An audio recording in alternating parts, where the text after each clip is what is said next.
There is a specific kind of silence that falls over a classroom when something goes wrong. Not the silence of boredom, not the silence of a teacher waiting. This is the silence of 23 teenagers collectively holding their breath, eyes wide, bodies frozen, because something just happened that none of them will ever forget. And every single one of them knows it. That silence happened on a Thursday. It happened because a boy named Derek Calloway opened his mouth and said something he thought was funny. It wasn't funny. The girl he said it to, the quiet one, the one who sat in the back corner near the window, the one nobody really knew, the one with the faded jacket and the faraway eyes, and the way of moving through the hallways like she was always calculating the distance between herself and the nearest exit. That girl did not laugh. She did not cry either. She did not storm out. She did not go to the principal. She did not text her friends. She simply looked at Derek Calloway the way a person looks at something small and temporary, the way you look at a traffic light or a cloud, and she said 4 words that turned the entire room cold. Nobody laughed after that. Nobody laughed for a long time. This is the story of Mara. This is the story of where she came from, what she survived, and why. When Derek Calloway decided to make her the joke of the day, the joke came back around and swallowed him whole. But to understand what happened on that Thursday, you have to understand where Mara had been. You have to understand what kind of world she grew up in. You have to understand that some people do not carry their history in words. They carry it in their bones, in their reflexes, in the particular stillness of someone who has learned that panicking gets you killed. Once you understand that, what happened in that classroom will make complete and perfect sense. It started, as most things do, with a newcomer who didn't know the rules. Mara Voss arrived at Linden High School on the second Monday of October, and she did it the way she did most things. Without drawing attention to herself, without announcing anything, without making the kind of entrance that other new kids made. She did not walk in nervous. She did not hover at the door looking for a friendly face. She did not clutch her schedule like a lifeline or look around with that wide, searching expression that new students wore, like a neon sign that said, "Please be nice to me." She walked in like she had already mapped the building from the outside, like she had already noted the exits. The office secretary, a cheerful woman named Mrs. Patton, who had processed approximately 400 new students over her career, later told her daughter that the Voss girl was the calmest transfer she had ever seen. Like she was checking into a hotel, Mrs. Patton said. Not uncomfortable, just efficient.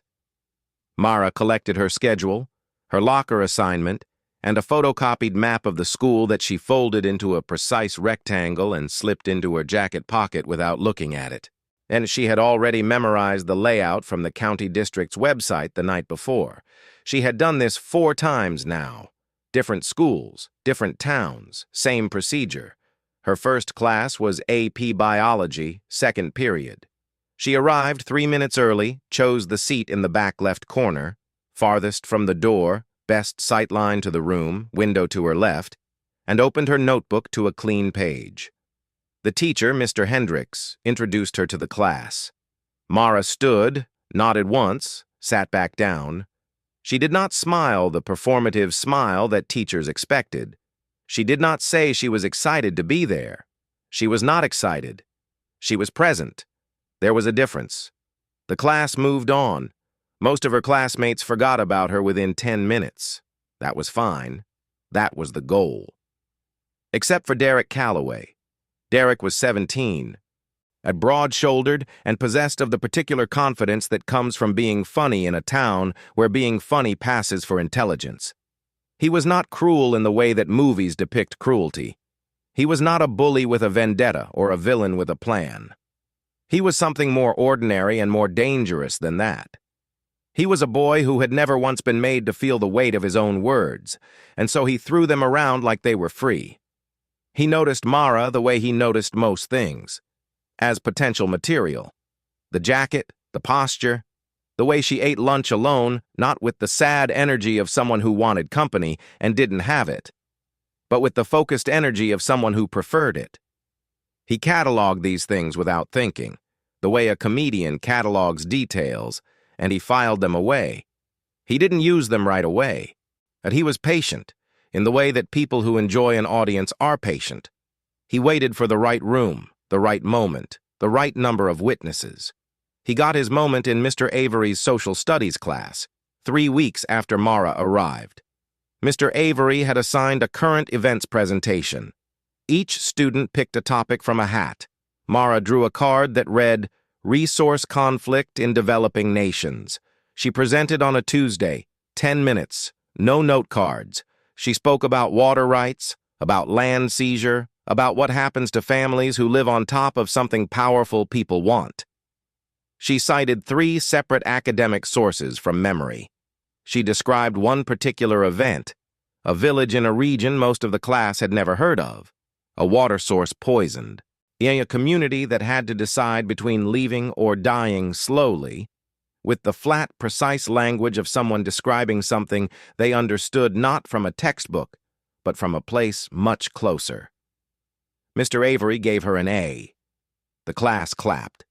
Derek leaned over to his friend Jason and said, just loud enough, did she actually live there, or does she just really commit to the bit? Jason snorted. A few people nearby heard. A few people smiled. Mara sat down and wrote a date in the margin of her notebook. Not his name. Just the date. She had a system. What Derek did not know, what none of them knew, because Mara did not advertise it and the school administration had buried it in her transfer paperwork under language so careful it said almost nothing, was where Mara had spent the first 14 years of her life. Her father was an environmental engineer.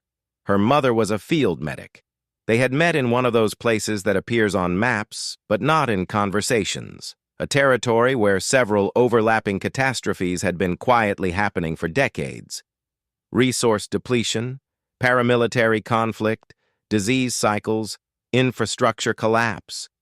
The kind of place that journalists visited once and then spent years trying to explain to people who had never needed to think about it. They had not meant to raise their daughter there. They had meant to do 2 years of contract work and come home. 2 years became 5, 5 became 9. And then the contract work ended and something else began, something harder to name, something that had to do with the fact that leaving felt like abandonment when the people you had worked beside were still there. So Mara grew up in a place where the rules were different. Not no rules, different rules.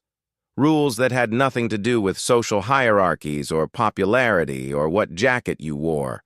Rules about water rationing and convoy schedules and which roads were passable after rain and how to identify whether a sound in the dark was an animal or something else. She had learned to read a room the way other children learn to read books, not for pleasure, for information. She knew how a group of people moved when fear was in the air. She knew the specific shift in posture that preceded violence. She knew what it meant when someone went very quiet and very still, and she knew the difference between the stillness of peace and the stillness of someone preparing. She also knew how to build a water filter from salvage materials, and how to treat a wound without antibiotics, how to navigate by stars, and how to stay warm in conditions that would kill most people within 48 hours. She had come back to the United States at 16, when her parents finally accepted a permanent position stateside, and she had walked into an American high school for the first time, carrying all of this inside her like a stone in her chest, invisible and heavy and entirely without context.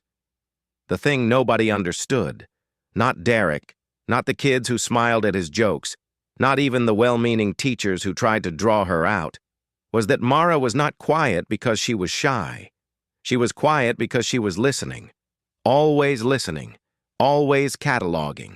always running a low, constant calculation about the people around her, the way you do when the wrong read of a situation has consequences. She was not antisocial. She was cautious, and she had learned that caution the hard way in places where carelessness cost more than embarrassment. The Thursday that everything changed came 5 weeks after she arrived. It was a free period, The classroom was loose, students scattered, Mr. Avery grating at his desk. Someone had pulled up music on a phone. The atmosphere was the particular comfortable chaos of a room where the authority figure was present, but not actively controlling anything. Derek was in the middle of a story. He was good at stories. This was undeniably true. He had a rhythm to them, a performer's instinct for where the laugh was hiding. The story was about a hiking trip, a survival situation. It played for comedy. He and his friends had gotten briefly lost, made bad decisions, eaten gas station food, slept badly, and returned home sunburned and grateful for Wi-Fi. It was a good story. People were laughing. And then Derek, riding the wave of his own success, made the pivot. He gestured at Mara. "Mara, you should have come," he said, loud enough for the room. "You seem like the type who knows about that wilderness survival stuff. Probably wrestle bears for fun, right? Eat bugs. Drink from streams." The room laughed. Not cruelly. They weren't trying to be cruel. They were just following the comedian. That's how it works. The comedian points. The room looks. Mara looked up from her notebook. The room was still laughing when she looked up. It stopped being still laughing a few seconds later. Not because she yelled. Not because she cried. Not because she said anything at all, immediately. She just looked at Derek Calloway with an expression that was not anger, not hurt, not embarrassment, not any of the things you expected when you pointed at someone and made the room laugh at them. She looked at him the way someone looks at a door that needs to be opened. Assessing, calculating, deciding. And then she said quietly, 4 words. "You wouldn't have lasted." The laughing stopped. Derek blinked. "What?" "The trip you described." She turned back to her notebook. "The conditions. The decisions you made. You wouldn't have lasted 2 days." The room was completely silent. Derek's smile was still on his face, but it had stopped meaning anything. "It was a joke," he said. "We were fine." "You were lucky," Mara said. There's a difference." She wrote something in her notebook. The music from someone's phone kept playing. Nobody moved to turn it up. Mr. Avery, from his desk, looked over his glasses at the room, at Derek, at Mara. He said nothing. He had learned, over 20 years of teaching adolescents, to recognize the moments that didn't require him. This was one of them. Derek opened his mouth.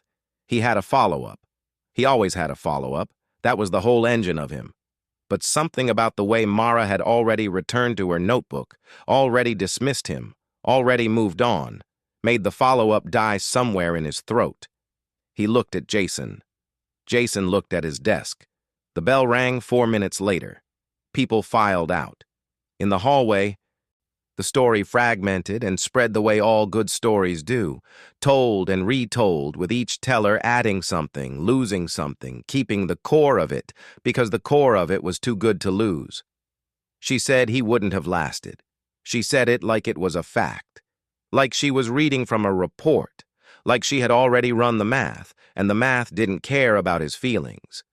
Derek walked out of that classroom still smiling because the smile was a reflex now, because he had worn it so long it operated on its own. But something had shifted. He didn't know it yet. He would know it soon. The thing about Mara was not the 4 words. The 4 words were nothing.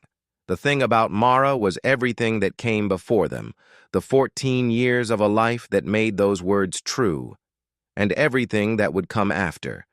That when Derek Calloway made the mistake of deciding that she needed to be put in her place. He started asking around about her that same afternoon. What he found out didn't make him back down. It should have. It made him lean in instead, because Derek Calloway was 17 and had never once in his life been given a real reason to be afraid of anything, and a person like that is the last person to recognize a warning when it is sitting right in front of them. He started planning. Mara went home that Thursday evening and cooked dinner, because her parents worked late and she had been cooking dinner since she was 11. She made rice and lentils the way she'd learned from a woman named Fatu, who had fed half the compound for 3 years on almost nothing and had never once apologized for the simplicity of it. She ate. And she did her homework. She went to bed. She slept the way she always slept, deeply, completely, without the nightmares that most people assumed she must have. She had processed her nightmares a long time ago. That was a different kind of skill, one that nobody talked about, one that didn't make it into the stories. The following week, Derek made his next move, and that was when things got interesting. The thing Derek Calloway told himself was that he was just curious. That was how he explained it to Jason, who was his oldest friend and also the person most likely to tell him when he was being an idiot, which Jason did regularly and with great affection. Derek said he was just curious about the new girl, where she was from, what her deal was, why she talked like someone had unplugged the normal social software from her brain and replaced it with something else. "She made you look dumb," Jason said. "She didn't make me look anything," Derek said. Jason ate his lunch and said nothing. He had known Derek long enough to know that saying nothing was sometimes the loudest possible response. Derek did not stop being curious. He started asking. It turned out that information about Mara Voss was surprisingly hard to find, which in a school where everyone knew everyone and social archaeology was a competitive sport, was itself a kind of information. He asked the kids who shared classes with her. He asked the few teachers who had mentioned her in passing.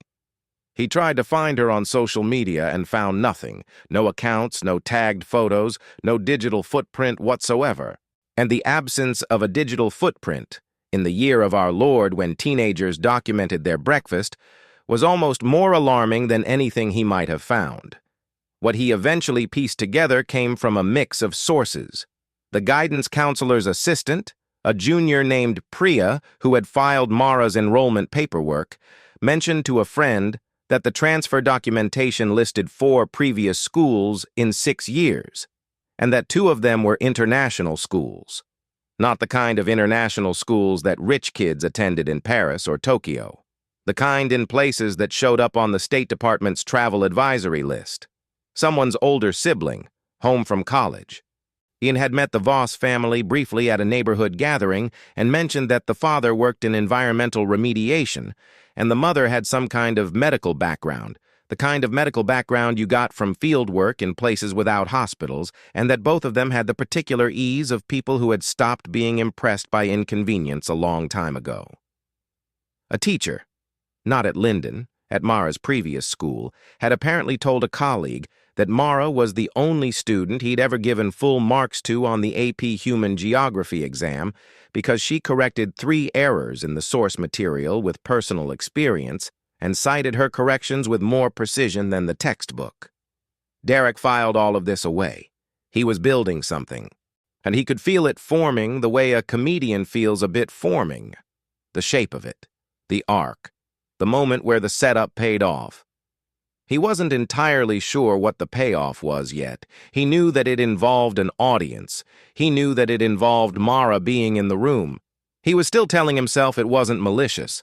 That is the thing about people like Derek.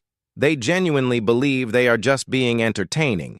They have separated the act of performing from the impact of what they perform for so long that the separation feels natural, feels like the truth.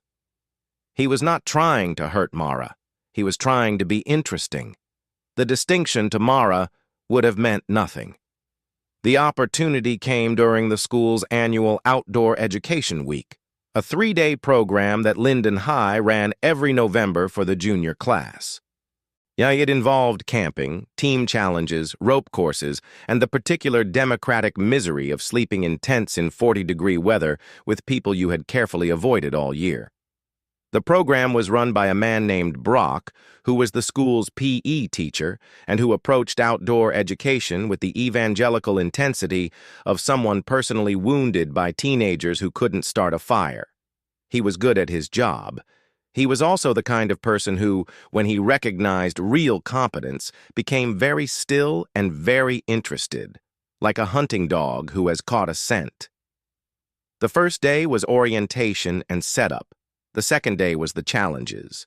The third day was survival skills, the part of the program that had been gradually defanged over the years by liability concerns until it consisted mostly of build a shelter from these provided materials and identify these plants from this laminated card. Brock hated the laminated cards. He complained about them to anyone who would listen. He had been fighting the administration for 3 years to let him run an actual skills day. Mara set up her tent on the first evening in approximately 4 minutes. She used a modification on the standard setup that redirected the guy lines to account for the wind direction, which was coming off the tree line at an angle that most people wouldn't notice until the middle of the night, when their tent began to vibrate. The student camping next to her, and a girl named Olu, who was warm and observant and had been quietly curious about Mara since October, watched her do this and then looked at her own tent and then back at Mara. "Can you help me with mine?" Olu asked. Mara looked at Olu's setup. She made 2 adjustments, pointed at the stake placement, and said 4 sentences about why. Olu's tent was solid by the time dinner happened. "Thank you," Olu said. Mara nodded and went back to her own fire prep. Derek had watched this from across the clearing. He had watched the efficiency of it, the total lack of ceremony, the way Mara moved through the setup, the way someone moves through a task they have done so many times, it no longer requires thought. He had watched Brock watch her with that still focused attention. He waited. The second day was team challenges, and the class was broken into 4 groups. Derek and Mara were in the same group, which had either been a scheduling accident or Brock's idea of interesting television. Nobody was certain. The group also included Jason, who spent the morning braced for something, Olu, who had started paying a different kind of attention to Mara since the tent, a boy named Marcus, who was athletic and easygoing and mostly interested in finishing every challenge as fast as possible, and 3 other students who would later describe this day in their college application essays. The challenges were standard: navigation, problem-solving, physical tasks. The group moved through the first 2 without incident. Mara participated without leading, which was interesting in its own way. She would answer a direct question, execute a task that fell to her, offer 1 or 2 words of direction when the group was about to do something wrong, and then step back. She did not compete. She did not perform. She contributed the minimum amount necessary to keep things moving, and then removed herself from the center of attention. Derek found this maddening. The third challenge was the hardest. A navigation task. Given a map, a compass, and coordinates, find a marked location in the woods, retrieve an object, and return to base within 90 minutes. No GPS. No phones. 1 compass between the group. The group stood around the map for 6 minutes, arguing about direction. Derek thought he knew how to use a compass. He did not know how to use a compass. He knew how to point a compass at north and then walk in a direction that felt approximately correct, which is a different and far more dangerous skill set. Mara said nothing for the first 4 minutes. She listened to the argument. She looked at the map. She looked at the compass. She looked at the tree line. On the 5th minute, she said, "We're off by about 20 degrees. If we go the way Derek is describing, we miss the marker and come out on the wrong side of the ridge. We'll lose 30 minutes correcting." Derek looked at her. "You read compasses?" "I've navigated in environments where making that mistake had worse consequences than losing a camp challenge," she said. "Not with heat, not with smugness, just information." The group looked at Derek. The group looked at Mara. They followed Mara. They found the marker in 40 minutes, which was 20 minutes faster than any other group. Brock, as waiting at the finish point with a stopwatch, looked at Mara when the group came in and said nothing. He just marked his clipboard, but the stillness was back in him, that focused, hunting dog attention. Derek's smile was on his face at dinner, but it was working harder than usual. That night, around the fire, The class had the kind of loose, tired conversation that only happens outdoors, when everyone has been cold and physical and disconnected from their phones long enough that they remember how to just talk. People told stories, good ones.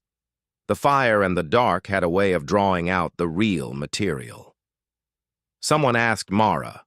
Olu asked her gently, because Olu had spent 2 days noticing things and was running out of patience for not asking, what it had actually been like, growing up there, in those places. And Mara was quiet for a moment. The fire popped. It was real, she said finally. Everything was real. Nothing was abstract. When the water was bad, people got sick. When the food was short, people felt it. When something was dangerous, it was dangerous for actual reasons, not hypothetical ones. She poked at the fire with a stick. It makes other things seem... She paused. It makes certain kinds of fear seem small. Nobody laughed. Nobody said anything clever. The fire went on doing what fire does, and the dark sat around the edges of it, and the class, for a moment, was quiet in the way that people are quiet when something true has just been said. Derek, to his credit, did not say anything in that moment. He sat with it. He looked at the fire. He might have let it go if he had been a different person. If the habit of performing had not been so deeply grooved into him, if the need to be the most interesting person in the room had not been the operating system he'd been running since he was 9 years old. But he was not a different person. And the following morning, on the last day, in front of Brock and the class and the laminated cards that Brock hated, Derek made his move. The survival skills session began with Brock running through the basics, with a resigned energy that communicated clearly that he considered the laminated cards an embarrassment to his profession. He demonstrated fire starting, shelter construction, water sourcing. He asked questions. Hands went up and down, and then Derek said, loudly, with the easy confidence of someone who has never once been punished for it, "Maybe Mara should be teaching this. She's basically a professional, right? Survival expert. Probably has a badge." The class laughed. Not everyone. Fewer than he expected, actually. But enough. Brock stopped what he was doing. He looked at Derek. He looked at Mara. Mara had not moved. She was sitting cross-legged near the front, and she was looking at Derek with that expression again. The assessing one, the one with no performance in it. And then Brock did something nobody expected. He said, "Actually," he set down the laminated card. "Mara, would you be willing to demonstrate the water purification technique? If you're comfortable." The class went still. Mara looked at Brock.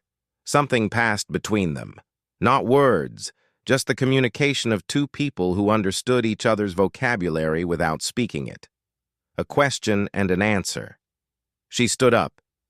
And what followed was 20 minutes that 3 students would later describe at different points in their lives as one of the most quietly impressive things they had ever seen.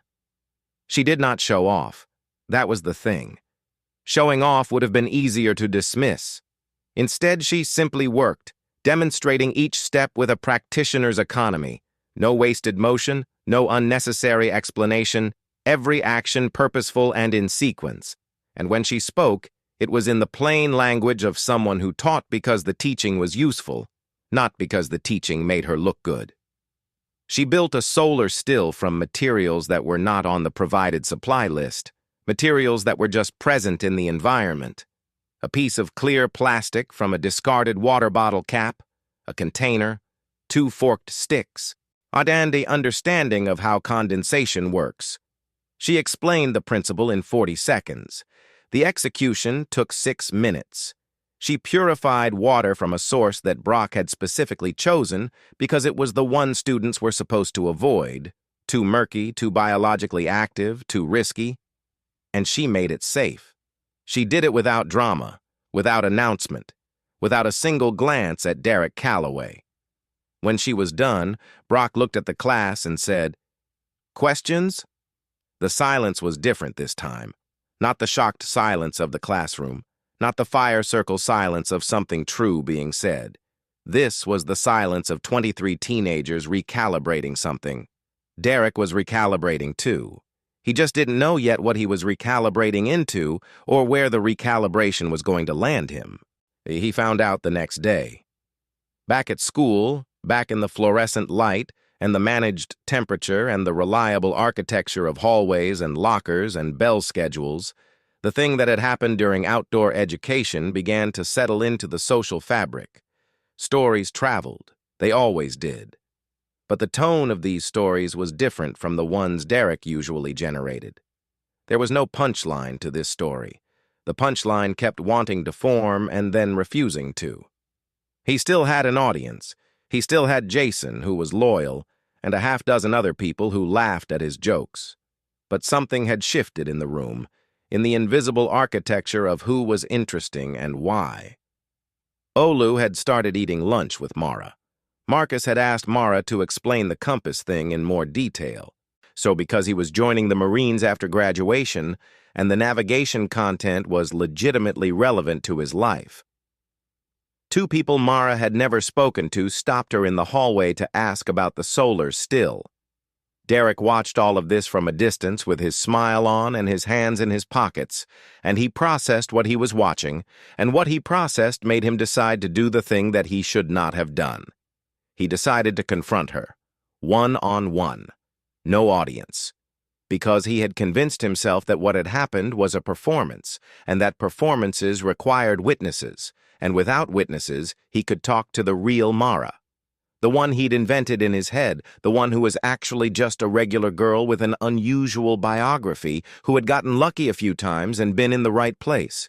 He found her after school, near the bike racks, packing her bag. He said, "Hey." She looked up. He said, "I didn't mean for it to be. I wasn't trying to make you look bad. In there. With Brock." Mara looked at him for a moment. "I know," she said. He blinked. "You know? You weren't trying to make me look bad," she said.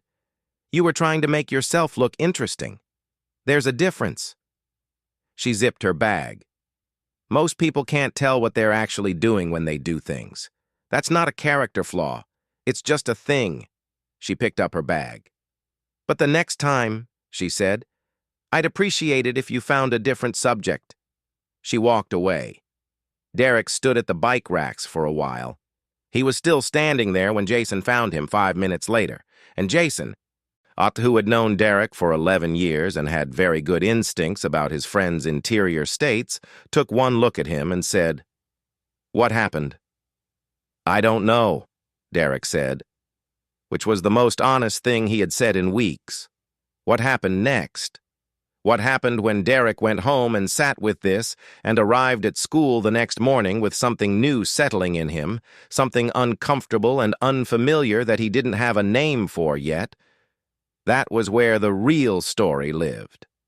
Because Derek Calloway was 17 and had never been made to feel the weight of his own words. Until now. Derek Calloway did not sleep well that night. This was unusual. Derek had a talent for sleep, the deep and untroubled sleep of someone whose days were spent in uncomplicated motion, school, practice, friends, food, repeat. And his mother had joked for years that the boy could fall asleep in a thunderstorm. His father said it was clear conscience. His father said this with love, and his father believed it.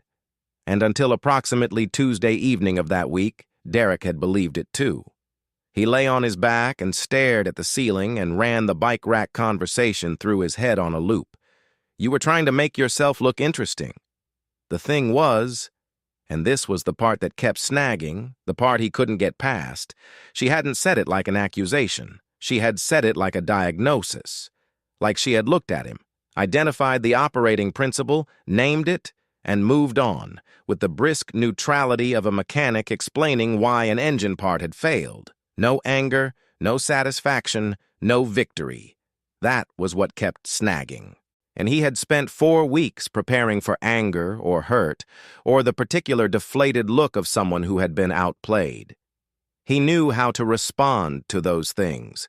He had responses ready for all of them, smooth and practiced responses, the kind you develop when social performance is your primary skill set and you have been performing since you were old enough to understand that a well-timed joke could turn a room.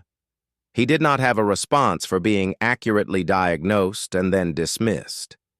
He thought about what she had said about real fear and small fear. He lay there in his warm room in his warm house with the refrigerator full and the Wi-Fi on and 3 different streaming services available to him, and he thought about what it meant to grow up somewhere that taught you the difference between actual danger and the performance of it.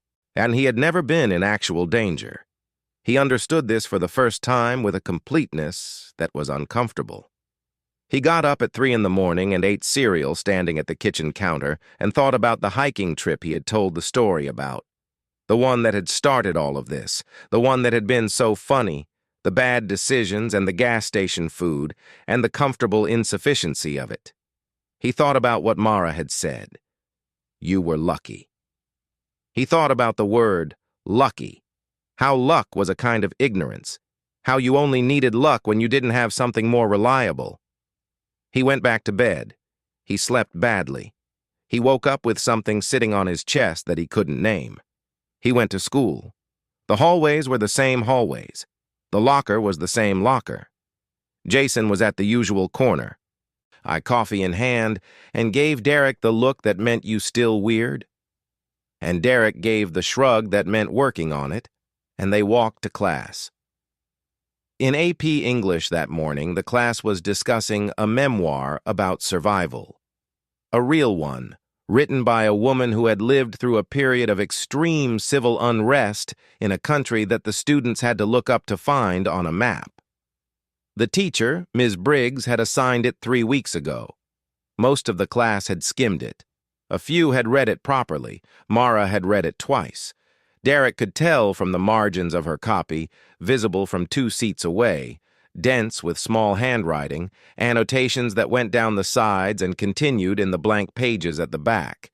Ms. Briggs asked for reactions, general discussion, the usual rotation, a few confident voices, a few cautious ones, or the majority waiting to see which way the room settled before committing. Derek said nothing. He was listening. Mara said, when the room had cycled through the standard observations, it was powerful, it was hard to read, it was important. She said, I think people keep calling it hard to read because it doesn't have the shape they expect. Ms. Briggs looked at her. Say more. Survival narratives usually follow a specific shape, Mara said. Ordinary life, crisis, struggle, survival, recovery, meaning. The writer learns something, becomes someone better. The suffering gets explained. This one doesn't do that. She looked at her copy. In this one, the suffering just happens, and then more suffering happens, and eventually things get less bad for reasons that have nothing to do with the narrator's personal growth. Oh, which is how it actually works. But people find that uncomfortable because it doesn't let them draw a lesson from someone else's catastrophe. The class was quiet. Ms. Briggs said, That is the most precise description of this book I have heard in 10 years of teaching it. Mara turned a page. Derek wrote something in his notebook. Not a joke. Not material. Something he was trying to figure out. After class, in the hallway, he caught up with her. Not to confront her. Not with anything prepared. He caught up with her because the thing on his chest from that morning was still there, and he had a feeling that it was connected to her, and he was, for possibly the first time in his social life, operating without a plan. That was good, he said. What you said in there. She looked at him. The assessing expression, and he was getting used to it. He was starting to understand that it was not hostility. It was just the face of someone who had learned to take information seriously before responding to it. Thank you, she said. They walked in the same direction for a few seconds.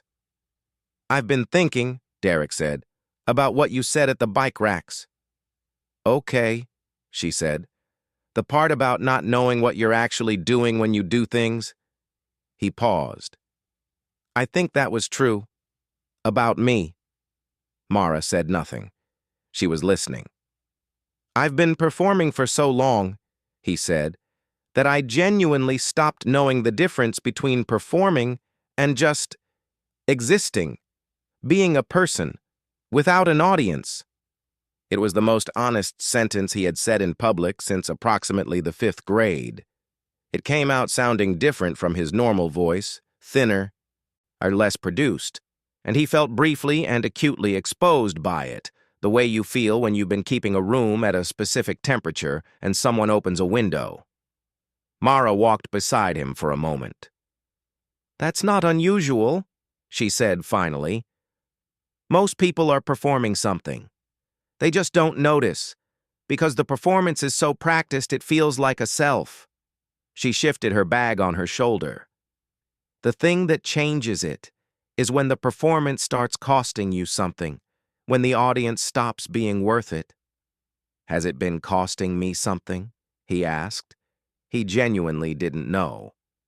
You don't have any friends who tell you the truth, she said, not cruelly, observationally. Jason comes closest, but even he works around you instead of at you. That's the cost. When people find you too entertaining to be honest with, you stop getting real information about yourself. Derek thought about 11 years of Jason diplomatically saying nothing when he was being an idiot. He thought about the loop of the bike rack conversation. He thought about every room that had ever laughed at the thing he pointed at instead of asking whether pointing was the right move. He opened his mouth and closed it. They had arrived at the fork in the hallway where they went different directions. Mara stopped. She looked at him. For what it's worth, she said, the hiking story was actually funny. The material was real. The instinct was good. She tilted her head very slightly. You just have a habit of needing a target, and that habit is going to keep closing doors for you. She turned and walked away. And Derek stood at the fork in the hallway and let 17 years of social certainty settle into something different, something less stable and more real, and he did not say anything clever or funny or performance-ready for approximately 4 minutes, which was a record. He was late to third period. He didn't care. The following weeks at Linden High moved the way high school weeks always moved, fast in the living and slow in the memory. But something in the social architecture had quietly, irreversibly shifted. It was not dramatic. There was no announcement. There was no scene. But Derek Calloway stopped needing a target. It happened gradually, the way most real changes happen. Not in a single moment of revelation, but in a slow accumulation of smaller choices. He told a story at lunch about something that had happened to him. It genuinely happened. Something embarrassing and true and without a villain. And it was funny because the truth of it was funny, not because he had aimed it at anyone. People laughed. He noticed that the laugh felt different, cleaner somehow, less like a transaction. He stopped cataloging Mara as material. He started noticing her as a person, which was a different experience entirely, less entertaining and more interesting, the way complicated things are always more interesting than simple ones once you develop the tolerance for them. He started talking to Jason differently, not performing for him, just talking. Jason, to his great credit, adapted to this without comment, the way a good friend adapts to growth, by accepting it immediately and never bringing up the before. Mara, for her part, noticed the change the way she noticed most things, without making a production of it. She began answering Derek when he asked her things in class. Proper answers, not deflections. She helped him with the compass section of a geography assignment without being asked, leaving a note on his desk with a diagram that was clearer than anything in the textbook. Olu observed all of this with the quiet delight of someone who likes watching people become slightly better versions of themselves. She had been watching Mara all semester and had concluded that Mara's particular genius was not survival skills or navigation or any of the concrete things. It was the ability to tell the truth without wasting it on people who weren't ready to hear it. She waited until people were ready, and then she said the exact right thing, And she said it once, and then she moved on, and it was the moving on that made it land. "You've been good for this class," Olu told her, over lunch in December. Mara looked up from her rice. She brought her own lunch every day, always the same container, and said, "I haven't done anything." "That's not true," Olu said. "Derek used to point at people and call it comedy." He stopped. Mara was quiet for a moment. "He pointed at himself for once," she said, "and he was honest about what he saw. That's harder than the other thing." "Did you know he would?" Mara looked out the window, the parking lot, the trees beyond it. "No," she said.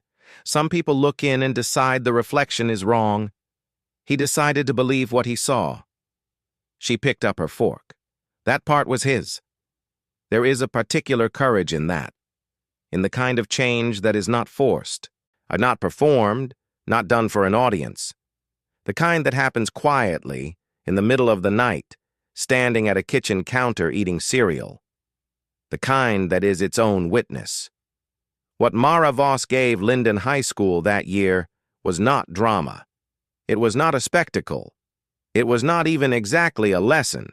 She was not there to teach anyone anything, and she would have rejected the framing immediately and correctly.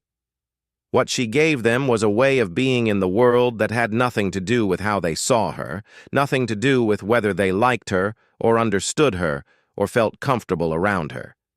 She was simply what she was, a person formed by conditions they could barely imagine, carrying a kind of competence that had nothing to do with performance, thus conducting herself with the particular dignity of someone who had already survived the things most people were only afraid of. She stayed at Linden through the rest of the year. Her parents' contract turned permanent. She would graduate there. By spring, she was not popular in any measurable way. Popularity was not the thing that had shifted. What had shifted was quieter and more durable than popularity. People saw her differently, and in seeing her differently, some of them, not all of them, but some, started seeing themselves differently too. Derek Calloway gave a speech at the end-of-year assembly.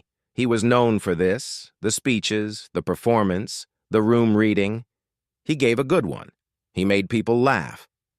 At one point in the speech he said, without naming her, without pointing at anyone, and without requiring a target, "Some people walk into a room and you understand within about 30 seconds that you've been getting away with something. And the thing they did to you, the most useful thing they did, was make it impossible to keep getting away with it." He paused.